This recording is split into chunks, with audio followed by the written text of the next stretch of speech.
Assalamualaikum adik-adik. Jom cuba jawab soalan berikut. Menunaikan solat maghrib dalam waktu isyak merupakan solat apa? Alif, jamak takdim. Ba, jamak takhir. Jim, sunat ab'ad. Dal, sunat hayat.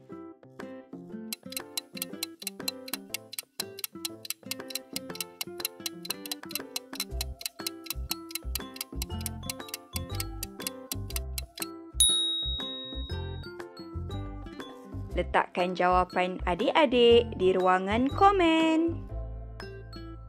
Jangan lupa like, komen, share dan subscribe untuk soalan seterusnya. Assalamualaikum.